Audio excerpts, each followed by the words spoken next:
We needed it more than you did. Kyle's laugh cut across the room, arrogant and unbothered, like he hadn't just siphoned $120,000 from my account without a second thought.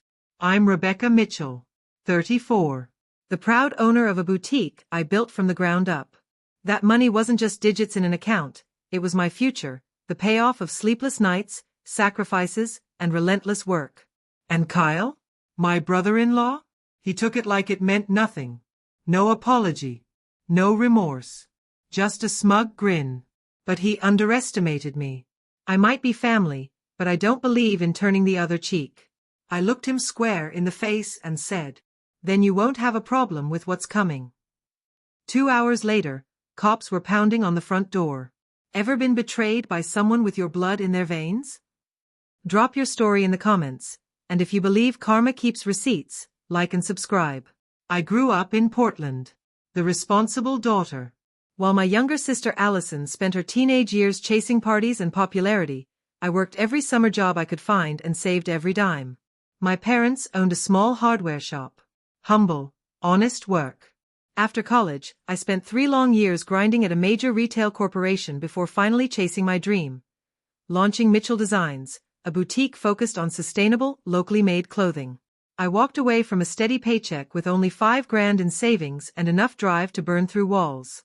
The first 2 years nearly crushed me. 18-hour days. Instant noodles for dinner. Every cent funneled back into the business. I lived lean so my store could live at all. Then life hit with a hammer. A drunk driver blew through a red light and took both my parents. The grief hollowed me out. I threw myself into my work even harder. Allison? She dropped out of college. Bounced between minimum wage jobs. When the estate settled, we each received $75,000. I poured mine straight into my business. Allison. She met Kyle at a casino. Married him 6 months later. I disliked him the moment I laid eyes on him. Slicked back hair, flashy jewelry, and a voice that always dripped with condescension. At their wedding, he glanced at me and muttered, "Cute little shop your sister has, but real money's in investments." Kyle dominated every space he entered. And Allison? She changed. The bright, chatty sister I knew became quiet, hesitant. Always glancing at Kyle before she spoke. She stopped calling. When we did see each other, she wore a smile that never touched her eyes. Then came the reunion. The lake house had been in our family for decades. I had just finalized the lease for my second store location. The $120,000 sitting in my account? That was the launch fund. 5 years of non-stop hustle finally paying off. What I didn't know was that the people I trusted most were already planning to strip it all away. I arrived at the lake house that Friday afternoon feeling hopeful, proud. Business was booming. My vendor loan had cleared. The second boutique was happening. Cousin Emma greeted me at the dock, smiling, then leaned in and said quietly, "Allison and Kyle got here earlier. Just be ready." As I stepped up to the house, I heard Kyle before I saw him. Loud and boastful, bragging through the screen door about some real estate deal that would supposedly double anyone's money. Allison gave me a quick hug when I entered, calling me Becca like old times, but her eyes flicked toward Kyle, anxious. He raised a glass of whiskey and smirked. "Look who it is. The fashion mogul. Still selling enough dresses to keep the lights on."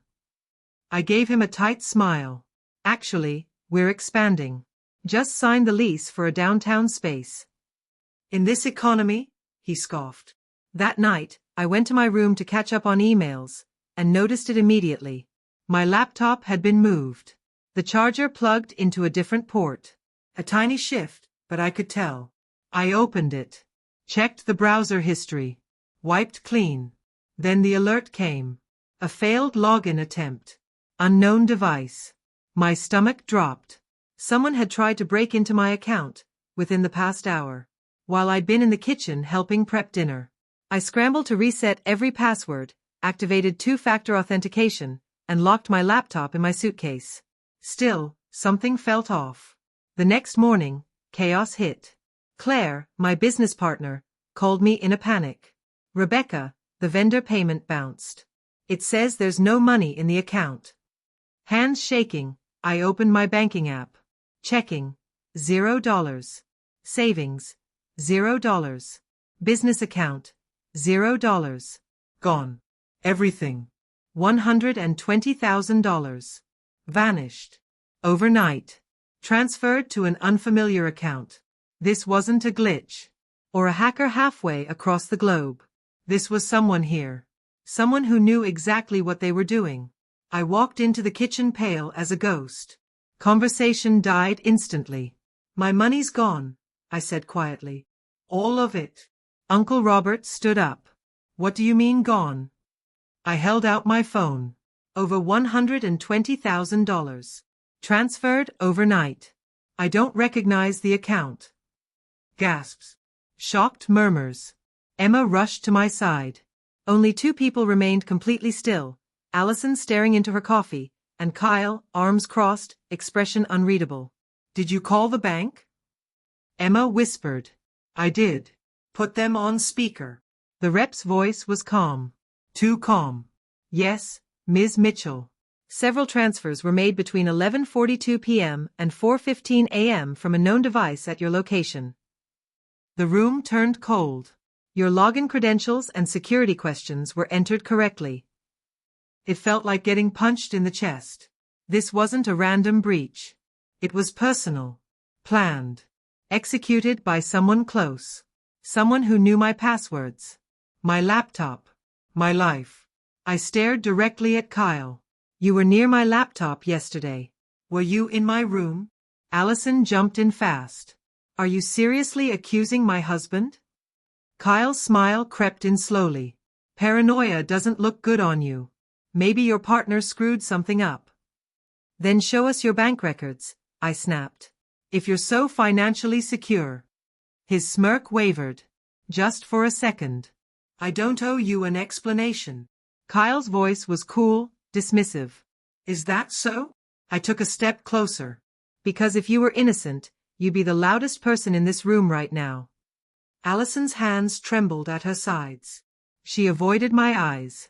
Kyle pulled her closer, his arm tightening around her waist like a leash, and then, with that same smug calm, he said the words that sealed his fate. We needed the money more than you did. The room exploded. Uncle Robert roared in disbelief. Emma gasped. Aunt Patricia covered her mouth, eyes filling with tears. Me? I didn't react. I was already reaching into my bag. Then you won't object to what happens next, I said, my voice firm, ice cold. As soon as my hand touched my phone, Kyle lunged. You're not calling the cops, he snapped, grabbing for my wrist. Uncle Robert stepped in between us with a sharp glare. Back off, Kyle. Emma yanked me behind her protectively. Allison stepped back, pale as chalk, not just frightened, but shattered. I softened my voice and looked at her. Allison, tell me the truth. What's really happening here? She opened her mouth, lips trembling. But Kyle jumped in. This conversation's over. Get your things. We're leaving. You're not going anywhere, I said, my voice rising now. Not until every cent is returned.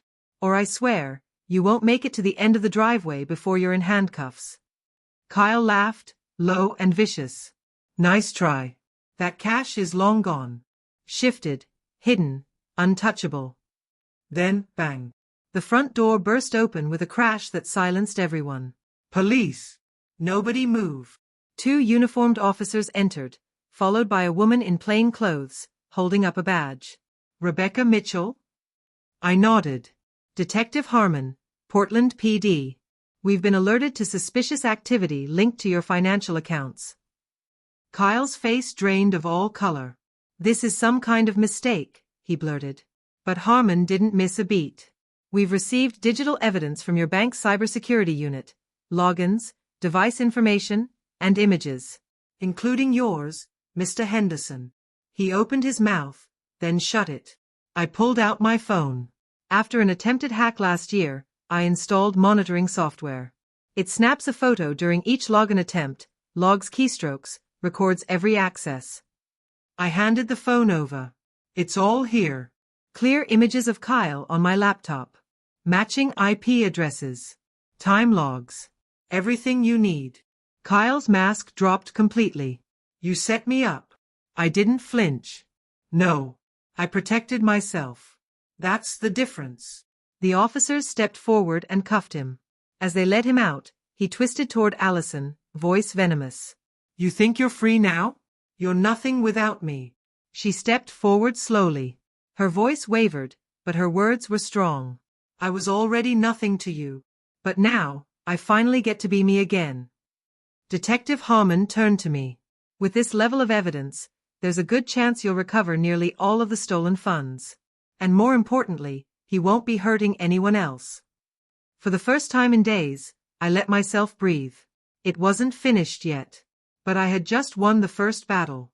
1 month later, I stood in the soft morning light streaming through the window of my new store. The second boutique was open. Customers were coming. The space felt calm, secure, alive. Mitchell Designs had made it through the storm, not because of chance, but because I trusted my instincts. I prepared for the worst, and I never let betrayal define my future. The bank recovered 97% of the money. The rest was covered by fraud insurance. But honestly, the greatest victory wasn't financial. It was Allison. She moved into my place, filed for divorce, enrolled back in school. She started smiling again. The heaviness in her eyes began to fade. She laughed more. She baked again. She was returning to herself. Last night, we were in the kitchen, chopping vegetables side by side, just like we used to with Mom. She looked at me and said, "You were brave to protect what you built, Becca.